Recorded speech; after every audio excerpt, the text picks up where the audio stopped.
ആശയവിനിമയത്തിന് താൽപര്യം പ്രകടിപ്പിച്ചാൽ മലയോര വികസന സമിതിയുമായി ചർച്ചയ്ക്ക് തയ്യാറെന്ന് പി മോഹനൻ മാസ്റ്റർ. മലയോര വികസന സമിതിക്ക് മുന്നിൽ വാതിൽ കൊട്ടിയടക്കില്ല എന്നും UDF-നെതിരായ ആരുമായും ആശയവിനിമയത്തിന് തയ്യാറെന്നും മോഹനൻ മാസ്റ്റർ പ്രതികരിച്ചു. മലയോര കർഷക ജനതയെ വഞ്ചിച്ചിരിക്കുന്നു എന്നുള്ള വികാരം പ്രകടിപ്പിച്ച് പരസ്യമായി രംഗത്ത് വരുന്നവർ ഒരാശയവിനിമയത്തിന് തയ്യാറായാൽ വാതിൽ കൊട്ടിയടക്കേണ്ട കാര്യം ഞങ്ങളെ സംബന്ധിച്ചിടത്തോളമില്ല. കൃഷിക്കാരുടെ താല്പര്യങ്ങൾ പരിരക്ഷിക്കുന്നതിന്, അതുപോലെ ഇതര ജനവിഭാഗങ്ങളുടെ താല്പര്യം പരിരക്ഷിക്കുന്നതിന് ഇതിനോടെല്ലാം നിഷേധ നിലപാട് സ്വീകരിച്ച ഗവൺമെൻറ്റിനെതിരായിട്ട് വികാരം പ്രകടിപ്പിക്കുന്നതിന് മുന്നോട്ട് വരുന്ന ആരുമായിട്ടും ആശയവിനിമയം നടത്തും. കേരള കോൺഗ്രസിന്റെ പിളർപ്പോടെ പ്രതിസന്ധിയിലായിരിക്കുകയാണ് പത്തനംതിട്ട ജില്ലയിലെ UDF നേതൃത്വം. കേരള കോൺഗ്രസ് മത്സരിക്കുന്ന തിരുവല്ല മണ്ഡലത്തിൽ ശക്തനായ ഒരു സ്ഥാനാർത്ഥിയെ നിർത്താൻ പോലും സാധിക്കുമോ എന്ന സംശയത്തിലാണ് UDF. അതിനിടെ സീറ്റ് കോൺഗ്രസ് ഏറ്റെടുക്കണമെന്നാവശ്യപ്പെട്ട് യൂത്ത് കോൺഗ്രസ് രംഗത്തെത്തി. പത്തനംതിട്ട ജില്ലയിൽ UDF ഘടകകക്ഷികൾക്ക് നൽകിയ ഏക സീറ്റാണ് തിരുവല്ല. കേരള കോൺഗ്രസ് M ആണ് കഴിഞ്ഞ കുറെ കാലങ്ങളായി ഈ സീറ്റിൽ മത്സരിക്കുന്നതും. ഇത്തവണ ജോസഫ് M പുതുശ്ശേരിയായിരുന്നു മത്സരത്തിന് തയ്യാറായത്. അതിനിടയിലാണ് കോൺഗ്രസ് M പിളർന്നതും. ജില്ലയിൽ നല്ലൊരു വിഭാഗം പ്രവർത്തകരും നേതാക്കളും ഫ്രാൻസിസ് ജോർജിനോടൊപ്പം ചേർന്നു. ഈ ഒരു സാഹചര്യത്തിൽ തിരുവല്ല മണ്ഡലത്തിൽ കേരള കോൺഗ്രസിന് വലിയ ഒരു പരാജയം നേരിടേണ്ടി വരുമെന്നാണ് UDF കണക്കുകൂട്ടൽ. അതിനിടെ തിരുവല്ല മണ്ഡലം കോൺഗ്രസ് ഏറ്റെടുക്കണമെന്നാവശ്യപ്പെട്ട് യൂത്ത് കോൺഗ്രസ് രംഗത്തെത്തുകയും ചെയ്തു. കാലങ്ങളായി ഇടതുപക്ഷം വിജയിക്കുന്നിവിടെ ഇത്തവണ ഈ പ്രത്യേക സാഹചര്യത്തിൽ ജോസഫ് M പുതുശ്ശേരി മത്സരിക്കുമോ എന്നത് ഏവരും ഉറ്റുനോക്കുന്നതാണ്. News bureau, Pathanamthitta. അരൂർ മണ്ഡലത്തിലെ കോൺഗ്രസ് സ്ഥാനാർത്ഥികളെ അവഗണിച്ച് പുറത്തുനിന്നുള്ള സ്ഥാനാർത്ഥികളെ കൊണ്ടുവരാനുള്ള KPCC നീക്കത്തിനെതിരെ കോൺഗ്രസിനുള്ളിൽ പ്രതിഷേധം ശക്തം. കഴിഞ്ഞ തവണ 15,000-ലധികം വോട്ടുകൾ വാങ്ങി പരാജയപ്പെട്ട കോൺഗ്രസ് നേതാക്കളെ ഒഴിവാക്കണമെന്ന പരാതി നിലനിൽക്കുന്നതിനിടെയാണ് പുതിയ നീക്കം നടക്കുന്നത്. തിരഞ്ഞെടുപ്പുമായി ബന്ധപ്പെട്ട് ആലപ്പുഴ ജില്ലയിലെ കോൺഗ്രസ് പട്ടിക പൂർത്തിയാകും മുൻപ് തന്നെ കോൺഗ്രസിനുള്ളിൽ തർക്കം രൂക്ഷമാകുന്നു. ജില്ലയിലെ 9 സീറ്റുകളിൽ 5 മാത്രമാണ് കോൺഗ്രസിന്റെ പുതിയ സ്ഥാനാർത്ഥികൾ ഇത്തവണ മത്സരിക്കാനൊരുങ്ങുന്നത്. KPCC പട്ടിക പ്രകാരം അരൂരിൽ സിനിമാ നടൻ സിദ്ദീഖ് മത്സരിക്കാനെത്തുമെന്ന വാർത്തകൾക്കെതിരെ കോൺഗ്രസ് നേതാക്കൾ തന്നെ രംഗത്ത് വന്നു കഴിഞ്ഞു. KPCC സെക്രട്ടറി അബ്ദുൽ ഗഫൂർ ഹാജി, ഒരു കാരണവശാലും പുറത്തുനിന്നുള്ള സ്ഥാനാർത്ഥികളെ കൊണ്ടുവരാൻ ആരും ശ്രമിച്ചായിട്ട് എൻ്റെ ശ്രദ്ധ വന്നിട്ടില്ല. സിദ്ദീഖിൻ്റെ പേര് കേൾക്കുന്നുണ്ട്. VM സുധീറിനെ പോലെ ഒരാൾ കേരള പ്രദേശ് കോൺഗ്രസ് കമ്മിറ്റിയുടെ അധ്യക്ഷനായിരിക്കുന്നത്രയും കാലം 100% പൊളിറ്റിക്കൽ മണ്ഡലമായ അരൂർ നിയോജക മണ്ഡലത്തിൽ ഒരിക്കലും ഇതുപോലുള്ള സിനിമാ താരത്തെ വെച്ച് പരീക്ഷിക്കാൻ VM സുധീരൻ തയ്യാറാകില്ലെന്ന് ഉത്തമ ബോധ്യം എനിക്കുണ്ട്. കുട്ടനാട് സീറ്റ് കോൺഗ്രസിന് വേണമെന്ന ആവശ്യം ഉയർന്നിരുന്നു. എന്നാൽ കേരള കോൺഗ്രസിന്റെ ശക്തി കേന്ദ്രമായ കുട്ടനാട് വിട്ടുതരില്ല എന്ന് KM മാണി തന്നെ നിലപാട് വ്യക്തമാക്കിയതോടെ ഈ സാധ്യതയും മങ്ങി. തീർച്ചയായിട്ടും കേരള കോൺഗ്രസിൻ്റെ ശക്തി മേഖലയാണ് ആ കുട്ടനാട് സീറ്റ്. ഞങ്ങൾക്ക് തീർച്ചയായിട്ടും അവിടെ പരമ്പരാഗതമായി കുട്ടനാട് കേരള കോൺഗ്രസിൻ്റെ ഒരു മേഖലയാണ്. ഇത്തവണ ജനകീയരായ സ്ഥാനാർത്ഥികൾ വന്നില്ലെങ്കിൽ ജില്ലയിലെ UDFന്റെ സ്ഥിതി പഴയതിലും താഴെ പോകാൻ സാധ്യതയുള്ളതായാണ് ജില്ലാ കോൺഗ്രസ് നേതൃത്വം സംസ്ഥാന നേതൃത്വത്തെ അറിയിച്ചിരിക്കുന്നത്. അതുകൊണ്ട് തന്നെ ശക്തരായ സ്ഥാനാർത്ഥികളെ മണ്ഡലത്തിൽ നിലനിർത്തണമെന്ന ആവശ്യമാണ് ഇപ്പോൾ ഉയർന്നു വരുന്നത്. Shajahan, news bureau, Alappuzha. കൊല്ലത്ത് ലീഗിനെതിരെ RSPയുടെ പോസ്റ്റർ. ലീഗ് നേതാവ് യൂനുസ് കുഞ്ഞ് നയവഞ്ചകനെന്ന് പോസ്റ്റർ. യൂനുസ് കുഞ്ഞിനെ പാർട്ടിയിൽ നിന്ന് പുറത്താക്കണമെന്നും പോസ്റ്ററിൽ പറയുന്നു. ഇതുവരെ നയവഞ്ചന ഒന്നും ഇതുവരെ കാണിച്ചിട്ടില്ല. പോസ്റ്ററെ സംബന്ധിച്ചുള്ള ഉറവിടം എന്താണെന്ന് എനിക്കറിയില്ല. അതിനകത്ത് മറ്റൊരു കാര്യം പറഞ്ഞേക്കുന്നത് 140 മണ്ഡലങ്ങളിലും ഉമ്മൻചാണ്ടിയും കുഞ്ഞാലിക്കുട്ടിയും അനുഭവിക്കുമെന്നാണ് പറഞ്ഞത്. എല്ലാവരും കൂടെ ഈ 140 വണ്ടി കയറാൻ വേണ്ടി ഉള്ള RSPക്കാരുണ്ടോ എന്ന് എനിക്കറിയില്ല. കാരണം RSPയെ പറ്റി എല്ലാവർക്കും അറിയാം. നന്നേ ദുർബല, പിന്നെ ഗർഭിണി എന്ന് പറഞ്ഞ കണക്കാണ്. ആകെ ക്ഷീണിതരായിരുന്നു. പക്ഷേ ഇപ്പോൾ അതിന് ഒരു ഭാഗം പിരിഞ്ഞു. കാരണം ഇപ്പോഴും 11 നിയോജക മണ്ഡലങ്ങളിലും മുസ്ലിം ലീഗിനെയും RSPയും വേണ്ടി വന്നാലൊന്ന് പരിശോധിക്കാൻ അതിന് കോൺഗ്രസ് തയ്യാറാകുകയാണെങ്കിൽ അതിനെ ഞാൻ വെല്ലുവിളിക്കാം. ചെമ്പ് പഞ്ചായത്തിലെ അറാതുകരി നെൽപ്പാടം നികത്താൻ അനുവദിക്കില്ലെന്ന് പ്രഖ്യാപിച്ച് CPIM നേതൃത്വത്തിൽ അറാതുകരി പാടത്ത് കൊടിനാട്ടിയും കുടിൽകെട്ടിയും സമരം ആരംഭിച്ചു. സമരത്തിന്റെ ആദ്യഘട്ടമായാണ് തലയോലപ്പറമ്പ് ഏരിയ കമ്മിറ്റിയുടെ നേതൃത്വത്തിൽ 100 കണക്കിന് ആളുകൾ പങ്കെടുത്ത് ഏലിയമ്മയിൽ നിന്ന് ആരംഭിച്ച ബഹുജന മാർച്ചോടെയാണ് പ്രക്ഷോഭത്തിന് തുടക്കമായത്. ഭൂപരിഷ്കരണ നിയമങ്ങളെ കാറ്റിൽ പറത്തിയാണ് സമൃദ്ധി വില്ലേജ് പ്രൊജക്ട് പദ്ധതിക്കായി വൈക്കത്തെ അറാതുകരി പാടത്ത് 150.73 ഏക്കർ നിലം നികത്താൻ സ്വകാര്യ കമ്പനിക്ക് UDF സർക്കാർ അനുമതി നൽകിയത്. ഈ വിവാദ ഉത്തരവ് പിൻവലിക്കണമെന്നാവശ്യപ്പെട്ടാണ് CPIM കോട്ടയം ജില്ലാ സെക്രട്ടറി VN വാസവന്റെ നേതൃത്വത്തിൽ പാർട്ടി പ്രവർത്തകർ പാടത്ത് കൊടിനാട്ടി കുടിൽകെട്ടി സമരം ആരംഭിച്ചത്. പിടിച്ചെടുത്ത അറാതുകരിയിൽ വരും ദിവസങ്ങളിൽ ഭൂരഹിതരെ കണ്ടെത്തി ഇവിടുത്തെ മിച്ചഭൂമിയിൽ കുടിൽകെട്ടി താമസയോഗ്യമാക്കുമെന്ന് VN വാസവൻ വ്യക്തമാക്കി. ഈ ഭൂമി ഒരു കാരണവശാലും നികത്താൻ പാടില്ല. ഇത് സംരക്ഷിച്ച് നെൽകൃഷി നടത്തണം. ഒപ്പം ഈ പ്രദേശത്തെ സംബന്ധിച്ചിടത്തോളം പാരിസ്ഥിതിക പ്രശ്നം സൃഷ്ടിക്കാൻ ഇടയുള്ളതുകൊണ്ട് തന്നെ ഒരു കാരണവശാലും നികത്താൻ അനുവദിച്ചുകൂടാ. ഇത് വളരെ ബോധപൂർവവും ആസൂത്രിതവുമായി ഭൂമാഫിയെ സഹായിക്കാൻ വേണ്ടി സംസ്ഥാന ഗവൺമെന്റ് എടുത്ത വഴിവിട്ട നീക്കങ്ങളാണ്. സമൃദ്ധി വില്ലേജ് പ്രോജക്ട് പദ്ധതിക്കായി നികത്താൻ ഉദ്ദേശിക്കുന്ന പാടശേഖരങ്ങൾ കൃഷിയോഗ്യമാക്കി വിതയ്ക്കാൻ ആരംഭിക്കും. ഇതിനുള്ളിലുള്ള തണ്ണീർത്തടങ്ങൾ സംരക്ഷിക്കാനും പക്ഷികളുടെയും മത്സ്യങ്ങളുടെയും ആവാസ വ്യവസ്ഥ സംരക്ഷിക്കാനും നടപടികൾ എടുക്കണമെന്ന ആവശ്യവും പ്രതിഷേധത്തിന്റെ ഭാഗമായി ഉയർന്നു. കർഷക സംഘം ജില്ലാ secretary professor MT Joseph, KSK2 ജില്ലാ secretary PN Thankappan, CPIM area secretary K Selvaraj, Vaikom block panchayat president MY Jayakumari, Maravanthuruthu panchayat president PV Harikuttan എന്നിവർ സമരത്തിന് നേതൃത്വം നൽകി. News bureau, Kottayam. 9,000 കോടി തട്ടിച്ചു മുങ്ങിയ വിജയ് മല്യ വിശദീകരണവുമായി രംഗത്തെത്തി.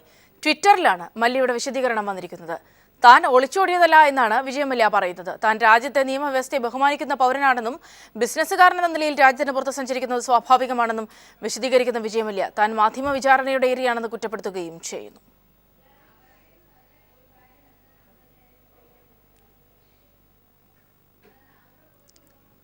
നിയമത്തിന് വഴങ്ങിയ ശ്രീ രവിശങ്കർ. ഹരിത ട്രിബ്യൂണൽ വിധിച്ച 5 കോടി രൂപയിൽ ആദ്യ ഗഡുവായ 25 ലക്ഷം രൂപ ഇന്ന് നൽകുമെന്ന് ശ്രീ രവിശങ്കർ. ബാക്കി 4.25 കോടി 2 ആഴ്ചയ്ക്കുള്ളിൽ നൽകുമെന്നും രവിശങ്കർ വ്യക്തമാക്കി. വിവരങ്ങളുമായി മനു ശങ്കർ ചേരുന്നുണ്ട്. മനു, നേരത്തെ ജയിലിൽ പോയാലും പിഴ അടക്കില്ല എന്നൊരു നിലപാടിലായിരുന്നു രവിശങ്കർ ഉണ്ടായിരുന്നത്. ഇപ്പോൾ ഇങ്ങനെ ഒരു തീരുമാനത്തിലേക്ക് എത്തുമ്പോൾ വിവരങ്ങൾ. സൗമ്യ, രാജ്യസഭയിലടക്കം വലിയ രീതിയിലുള്ള പ്രതിരോധത്തിലേക്ക് സർക്കാർ വലിഞ്ഞ ഒരു സാഹചര്യത്തിലും ആണ് ഇപ്പോൾ നിലപാട് മാറ്റി നിയമത്തിന് വിധേയമാക്കി ശ്രീ രവിശങ്കർ രംഗത്തെത്തിയിരിക്കുന്നത്. ഇതിൽ തന്നെ അറിയിച്ചിരിക്കുന്നത് തങ്ങൾ ഒരു ചാരിറ്റി ഓർഗനൈസേഷൻ മാത്രമാണ്. ആർട്ട് ഓഫ് ലിവിംഗ് എന്ന സംഘടനയ്ക്ക് ഇത്രയധികം വലിയ തുക മണിക്കൂറുകൾക്കകം സ്വരൂപിക്കാനാകില്ല. അതിനാൽ തന്നെ കുറച്ച് സമയം തങ്ങൾക്ക് വേണം. 1 മാസമെങ്കിലും ലഭിച്ചാൽ മാത്രമേ ഇത്രയധികം വലിയൊരു തുക തങ്ങൾക്ക് ട്രൈബ്യൂണൽ മുമ്പാകെ അടയ്ക്കാൻ സാധിക്കുകയുള്ളൂ എന്ന് ശ്രീ രവിശങ്കർ വ്യക്തമാക്കി. ഇത് പരിഗണിച്ചുകൊണ്ട് അംഗീകരിച്ചുകൊണ്ടുമാണ് ഗ്രീൻ ട്രൈബ്യൂണൽ എന്തായാലും 4 ആഴ്ച സമയം തരാം എന്ന് അറിയിച്ചിരിക്കുന്നത്. എന്നാൽ സാംസ്കാരിക മന്ത്രാലയം അടക്കം ഈ ആർട്ട് ഓഫ് ലിവിംഗ് സംഘടനയ്ക്ക് 25 ലക്ഷം രൂപ നൽകിയിട്ട് ഇങ്ങനെ 2.5 കോടി രൂപ നൽകിയിരുന്നു. ഈ തുക തങ്ങൾ പിടിച്ചു വയ്ക്കുമെന്നുകൂടി ട്രൈബ്യൂണൽ അറിയിച്ചു. ഈ ഒരു സാഹചര്യത്തിലാണ് 25 ലക്ഷം രൂപ ഇന്ന് തന്നെ അടയ്ക്കാമെന്നൊരു നിലപാട് ആർട്ട് ഓഫ് ലിവിംഗ് സംഘടന മുന്നോട്ട് വെച്ചത്. ഇതേ തുടർന്ന് ഇത് അംഗീകരിച്ചുകൊണ്ട് ഹരിത ട്രൈബ്യൂണൽ ഉത്തരവിറക്കുകയായിരുന്നു. ഇന്ന് 25 ലക്ഷം രൂപ അടയ്ക്കുക, ബാക്കി ഉള്ള 4.25 കോടി രൂപ 3 ആഴ്ചക്കകം അടയ്ക്കുക എന്നാണ് ഇപ്പോൾ. മനുശങ്കറാണ് വിവരങ്ങൾ നൽകിയത്. മറ്റു വാർത്തകളിലേക്ക്. ഓൺലൈൻ ടാക്സി രംഗത്തേക്ക് ഒരു കൊച്ചി മാതൃക. യൂബർ, ഓലെ മാതൃകയിൽ കൊച്ചിയിൽ പുതിയ ഓൺലൈൻ ടാക്സി സംവിധാനം നിലവിൽ വന്നു. എറണാകുളം ജില്ലാ കാർ ഡ്രൈവേഴ്സ് വെൽഫെയർ സൊസൈറ്റിയാണ് സംരംഭത്തിന് പിന്നിൽ. കേരള ടാക്സി എന്ന് പേരിട്ടിരിക്കുന്ന പദ്ധതിയുടെ ലോഗോ പ്രകാശനവും വെബ്സൈറ്റ് ഉദ്ഘാടനവും CPIM എറണാകുളം ജില്ലാ സെക്രട്ടറി P രാജീവ് നിർവഹിച്ചു. സ്മാർട്ട് ഫോൺ കയ്യിലെടുക്കുക, പ്ലേ സ്റ്റോറിൽ നിന്ന് കേരള ടാക്സി എന്ന ആപ്ലിക്കേഷൻ ഡൗൺലോഡ് ചെയ്യുക, രജിസ്റ്റർ ചെയ്യുക. സംഭവം സിമ്പിൾ. യൂബർ, ഒലെ മാതൃകയിൽ ടാക്സി സേവനം വിരൽ തുമ്പിൽ. വൻകിട കമ്പനികളുടെ മത്സരത്തിൽ നിന്ന് ടാക്സി തൊഴിലാളികളെ രക്ഷിക്കുക, ഇതോടൊപ്പം ടാക്സി സേവനത്തിലും ഗുണനിലവാരത്തിലും കാലാനുഗതമായ മാറ്റം വരുത്തുക എന്നീ ലക്ഷ്യങ്ങളോടെയാണ് കേരള ടാക്സിയുടെ രംഗപ്രവേശം. യാത്രക്കാർക്കും ഡ്രൈവർമാർക്കും വേണ്ടി വ്യത്യസ്ത മൊബൈൽ ആപ്പുകളും യാത്രകൾ മുൻകൂറായി ബുക്ക് ചെയ്യുന്നതിനായി www.keralataxi.co എന്ന വെബ്സൈറ്റും തയ്യാറായതായി സൊസൈറ്റി ഭാരവാഹികൾ അറിയിച്ചു. കേരള ടാക്സിയുടെ ലോഗോ പ്രകാശനം CPIM എറണാകുളം ജില്ലാ സെക്രട്ടറി P രാജീവ് നിർവഹിച്ചു. നിലവിലുള്ള നിയമാനുസൃതമായിട്ടുള്ള ടാക്സി സർവീസ് കാര്യക്ഷമമാക്കുക. ഇപ്പോൾ ഓൺലൈൻ ടാക്സികളുടെ ഒരു പ്രശ്നം നിയമവിരുദ്ധമാണെന്നുള്ളതാണ്. കാരണം കേരളത്തിൽ ടാക്സി ആയിട്ട് ഓടണമെങ്കിൽ ടാക്സി പെർമിറ്റ് എടുക്കണം. അതുപോലെ ജുഡീഷ്യൽ കമ്മീഷൻ നിശ്ചയിച്ചിട്ടുള്ള റേറ്റ് ഉണ്ട്. പരീക്ഷണാടിസ്ഥാനത്തിൽ 100 ഡ്രൈവർമാരാണ് പദ്ധതിയിലുള്ളതെങ്കിലും പിന്നീട് 3000-ഓളം പേരിലേക്ക് വ്യാപിപ്പിക്കും. ഉപഭോക്താക്കൾക്കായി ഓൺലൈൻ പേയ്മെൻറ്റ് സൗകര്യവും ഒരുക്കിയിട്ടുണ്ട്. സർക്കാർ അംഗീകരിച്ച നിരക്കിൽ മിനിമം ചാർജ് 150 രൂപയും കിലോമീറ്ററിന് 10 രൂപയുമാണ് ഈടാക്കുക. രജിസ്റ്റേർഡ് ഡ്രൈവർമാർക്ക് ആർക്കും കേരള ടാക്സിയിൽ അംഗങ്ങളാകാം. ഇവർക്ക് സ്മാർട്ട് ഫോണും പരിശീലനവും സൊസൈറ്റി നൽകും. ഓട്ടോറിക്ഷകളിലും ഓൺലൈൻ സംവിധാനം ഏർപ്പെടുത്താൻ ആലോചിക്കുന്നതായും ഭാരവാഹികൾ കൊച്ചിയിൽ പറഞ്ഞു. News bureau, Kochi. Air Delhi Thiruvananthapuram service ഇന്നലെ 2 മണിക്കൂറിലേക്ക് ഏറെ ഹോസ്റ്റസുമാർ തമ്മിലുള്ള വാക്കുതർക്കത്തെയും ഈഗോ ക്ലാഷിനെയും തുടർന്ന് എയർ ഇന്ത്യയുടെ സർവീസ് വൈകിയ സംഭവത്തിൽ ഖേദം പ്രകടിപ്പിച്ച എയർ ഇന്ത്യ ഗഗൻ പൻസാൽ എന്ന എയർ ഹോസ്റ്റസിനെ സസ്പെൻഡ് ചെയ്തു. ഇന്നലെ വൈകിട്ട് 6:05 ദില്ലി തിരുവനന്തപുരം എയർ ഇന്ത്യ വിമാനം പുറപ്പെടേണ്ടിയിരുന്നത്. വിമാനം പുറപ്പെടേണ്ട സമയത്തിന് തൊട്ടുമുൻപ് എയർ ഹോസ്റ്റസ് സൂപ്രണ്ടും ജൂനിയർ എയർ ഹോസ്റ്റസും തമ്മിലുണ്ടായിരുന്ന സൗന്ദര്യപ്പിണക്കം സങ്കീർണമായി. ജൂനിയർ എയർ ഹോസ്റ്റസിനെ പുറത്താക്കുമെന്ന് സൂപ്രണ്ട് മുന്നറിയിപ്പ് നൽകിയപ്പോൾ ഗഗൻ പൻസാൽ എന്ന ജൂനിയർ എയർ ഹോസ്റ്റസ് തനിക്ക് ജോലി ചെയ്യാനാവില്ലെന്ന് അറിയിച്ചുകൊണ്ട് ക്ഷോഭത്തോടെ വിമാനത്തിൽ നിന്ന് ഇറങ്ങിപ്പോയി. വ്യോമയാന നിയമം അനുസരിച്ച് വിമാനം പുറപ്പെടണമെങ്കിൽ ചുരുങ്ങിയത് 5 എയർ ഹോസ്റ്റസ്മാരെങ്കിലും വിമാനത്തിൽ ഉണ്ടാവണം. ഒരാൾ പോയതോടെ പുതിയൊരാളെ വിളിച്ചു വരുത്തിയതിനു ശേഷം മാത്രമേ വിമാനം പുറപ്പെടാനാകൂവെന്ന് എയർ ഇന്ത്യ അധികൃതർ യാത്രക്കാരെ അറിയിച്ചു. ഡ്യൂട്ടിയിലില്ലാതിരുന്ന ഒരാളെ വീട്ടിൽ നിന്ന് വിളിച്ചു വരുത്തുന്നതുവരെ വിമാനം പുറപ്പെടാനായില്ല. CPIM നേതാക്കളായ പ്രകാശ് കാരാട്ട്, S. രാമചന്ദ്രൻ പിള്ള, MP-മാർ, IAS ഉദ്യോഗസ്ഥർ എന്നിങ്ങനെ നിരവധി പേർ വിമാനത്തിലുണ്ടായിരുന്നു. എയർ ഇന്ത്യ ഉദ്യോഗസ്ഥരുടെ അച്ചടക്ക ലംഘനം മൂലം സർവീസ് വൈകുന്നതിൽ യാത്രക്കാർ ശക്തമായി പ്രതിഷേധിച്ചു. ഗഗൻ പൻസാലിനെ സസ്പെൻഡ് ചെയ്ത കാര്യം അറിയിച്ച എയർ ഇന്ത്യ അധികൃതർ യാത്രക്കാരോട് പലതവണ മാപ്പ് പറഞ്ഞു. സർവീസ് വൈകിയതിന് ഉത്തരവാദിയായവർക്കെതിരെ കർശന നടപടിയെടുക്കണമെന്നും ഇത്തരം സംഭവങ്ങൾ ആവർത്തിക്കരുതെന്നും ആവശ്യപ്പെട്ട് യാത്രക്കാർ എയർ ഇന്ത്യക്ക് പരാതിയും നൽകി. News desk. ഇമേജിംഗ് ഐടിയിലും കമ്മ്യൂണിക്കേഷൻ സിസ്റ്റത്തിലും 1-ാം നിരയിലുള്ള റീകോ കേരളത്തിൽ തങ്ങളുടെ ഉൽപ്പന്ന ശ്രേണി വർദ്ധിപ്പിക്കാൻ ഒരുങ്ങുന്നു. നിലവിൽ 14 ഉൽപ്പന്ന സേവന വ്യാപാരിക വഴിയാണ് റിക്കോ കേരളത്തിൽ തങ്ങളുടെ വ്യവസായം നടത്തുന്നത്.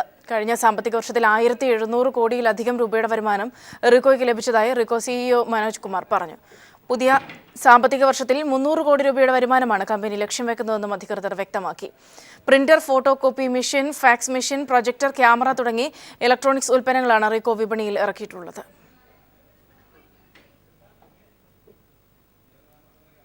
മാർ ക്രിസോസ്റ്റം വലിയ മെത്രാപ്പോലിത്തയും CPIM ജനറൽ സെക്രട്ടറി സീതാറാം യെച്ചൂരിയും തമ്മിൽ കൂടിക്കാഴ്ച നടത്തി. ദില്ലിയിൽ വെച്ചായിരുന്നു കൂടിക്കാഴ്ച. സൗഹൃദ സംഭാഷണം മാത്രമായിരുന്നു നടന്നതെന്ന് യെച്ചൂരി പറഞ്ഞു. ദില്ലിയിലെത്തിയ മാർ ക്രിസോസ്റ്റം വലിയ മെത്രോപൊലിത്തയുടെ ക്ഷണം സ്വീകരിച്ചാണ് CPIM general secretary Sitaram Yechury Mar Thoma സഭയുടെ ആസ്ഥാനത്തെത്തിയത്. യെച്ചൂരിയെ ക്രിസോസ്റ്റം തിരുമേനിയും മറ്റു വൈദികരും ചേർന്ന് സ്വീകരിച്ചു. പിന്നീട് 1 മണിക്കൂറോളം നീണ്ട ചിരിയും ചിന്തയും കലർന്ന സൗഹൃദ സംഭാഷണം. കൂടിക്കാഴ്ച കഴിഞ്ഞ് പുറത്തിറങ്ങിയ സീതാറാം യെച്ചൂരി സംഭാഷണത്തിന്റെ വിശദാംശങ്ങൾ മാധ്യമങ്ങളുമായി പങ്കുവച്ചു. I was telling him that we have a philosophy of liberation which we call Marxism. All of us are communists. So whether he will agree that there is also a theology of liberation. If so, why is the movement for liberation theology not very strong in India, etc. So we were talking about how to create better human beings. കേരളത്തിലെത്തിയാൽ യെച്ചൂരിയെ താൻ ക്രിസ്ത്യാനിയാക്കി മാറ്റുമെന്ന് പറയുമെന്ന ക്രിസോസ്റ്റം തിരുമേനിയുടെ നർമ്മത്തിന് തിരുമേനിയെ ഞാൻ കമ്മ്യൂണിസ്റ്റാക്കി മാറ്റിയെന്നാണ് കേരളത്തിൽ പോയി പറയാൻ പോകുന്നത് എന്നായിരുന്നു യെച്ചൂരിയുടെ മറുപടി. News bureau, Delhi. CPIM സംസ്ഥാന സെക്രട്ടേറിയറ്റ് യോഗം AKG സെന്ററിൽ ആരംഭിച്ചു. 13-ന് സംസ്ഥാന കമ്മിറ്റിയും യോഗം ചേരും. ജില്ലാ കമ്മിറ്റികൾ നൽകിയ പട്ടിക പരിശോധിച്ച് സ്ഥാനാർത്ഥികളെ സംബന്ധിച്ച് ധാരണ ഉണ്ടാക്കും. പ്രസ്തുത പട്ടിക വീണ്ടും ജില്ലാ കമ്മിറ്റികൾക്ക് അയച്ചു നൽകി 16-ന് വീണ്ടും സെക്രട്ടേറിയറ്റ് ചേർന്ന അന്തിമ രൂപം നൽകും. CPIM general secretary Sitaram Yechury, polit bureau അംഗങ്ങളായ പ്രകാശ് കാരാട്ട്, S. രാമചന്ദ്രൻ പിള്ള തുടങ്ങിയവർ പങ്കെടുക്കുന്നുണ്ട്.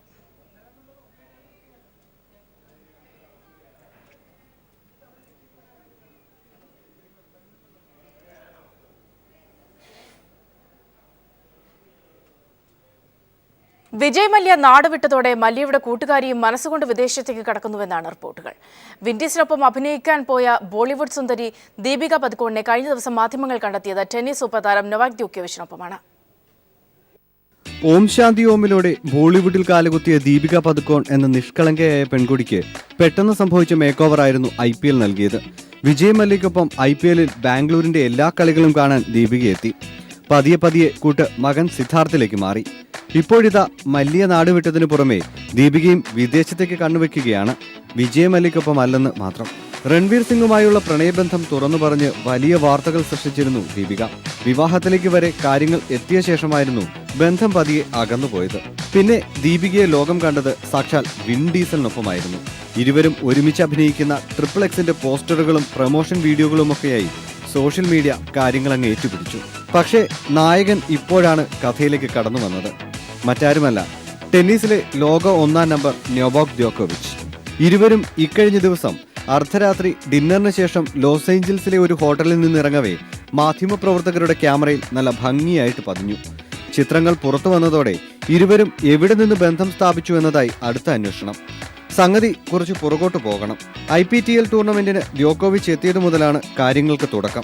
പക്ഷേ അന്ന് ദീപിക വാർത്തകളിൽ നിറഞ്ഞത് റോജർ ഫെഡറിനൊപ്പമായിരുന്നു. പിന്നീട് ദ്യോക്കോവിച്ചിന്റെ ഭാര്യയുമായി പതുക്കോൺ കൂട്ടായി. ഇക്കഴിഞ്ഞ വിംബിൾഡണിൽ ദ്യോക്കോവിച്ചിന്റെ മത്സരം കാണാനും താരസുന്ദരി എത്തിയിരുന്നു. എന്നാൽ അവിടെയും ബലിയാടായത് പാവം ഫെഡററായിപ്പോയി. ഏതായാലും പുതിയ ചിത്രങ്ങൾ പാപ്പരാസികൾ ചർച്ചയാക്കി കഴിഞ്ഞു. ദീപികയുടെ ആരാധകർ തുടങ്ങിവെച്ച ട്വിറ്റർ അക്കൗണ്ടിലൂടെ വാർത്ത സ്ഥിരീകരിക്കുകയും ചെയ്തു. സംഗതി ഇവിടെ കൊണ്ട് തീരുമോ എന്ന് കാത്തിരുന്ന് കാണേണ്ടിയിരിക്കുന്നു. കാരണം ഇത് ദീപികയാണ്. News desk